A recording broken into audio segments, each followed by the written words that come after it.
We all wanted there to be somewhere where people could make things in Cambridge, somewhere they could get together and hang out with other folks who were curious and interested in making things, learning how things work. I've got access to people who know what they're doing when it comes to mechanical stuff, who know what they're doing when it comes to software stuff, so I can kind of lean on them for help when I don't know what to do or how to do a particular thing. People volunteer time to train others on the kit. Having access to that kind of knowledge is amazing. We wanted to be able to support local businesses, both new businesses and existing businesses that maybe didn't have workshop equipment, and we wanted to help more people learn about engineering and manufacturing. We started with an idea, basically to use fingerprinting to help identify people in developing countries and connect them to their health records.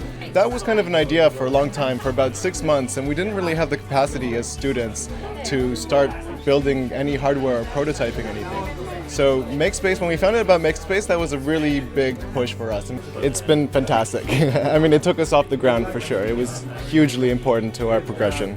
We did research on the different kinds of maker spaces and hack spaces, fab labs and tech shops, and then we talked to a lot of people here in Cambridge, a lot of people over a couple of years, to work out exactly what was going to be right for Cambridge.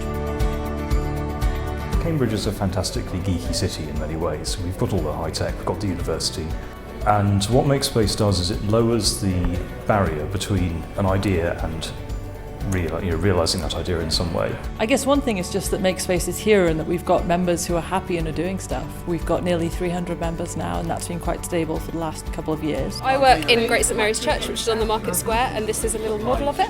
I work as the Heritage Education Officer on an Heritage Lottery funded project, and I'm not actually a technical person at all. So I just find Makespace really useful for kind of making creative stuff happen, which would be far too labour intensive to do by hand. Every time I come in, I find there's someone doing something I didn't know about. It's like, wow, what's that? It's great, really mixed.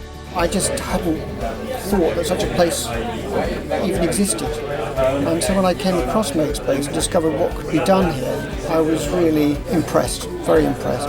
One of the interesting things about Makespace is people think they come for the kit. They say, ooh, laser cutters and 3D printers, but they stay for the people. And the community, I think, both of our current members and past members, is really strong. And I think this is fantastic because this is like playing with new technology and new gadgets to actually go and broaden your horizons as to what to do next. I have been in here incredibly late some nights, sort of up working till 4 in the morning, and generally there are still people around doing the same thing.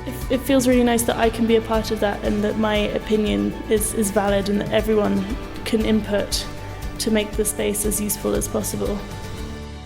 I love this community. I love the sharing. I love the conversations. I love the fact that nobody sits there and says, "I'm not going to tell you that. That's intellectual property. I couldn't possibly tell you." Fantastic. There's just not enough time in the day. I need to retire early.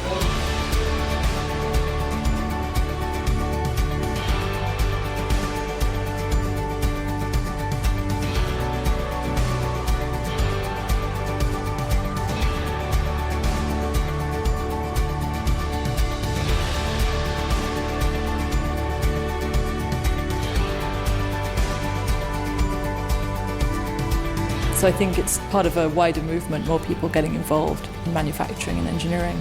And I think it's part of Cambridge's culture, which is going to continue to grow and flourish.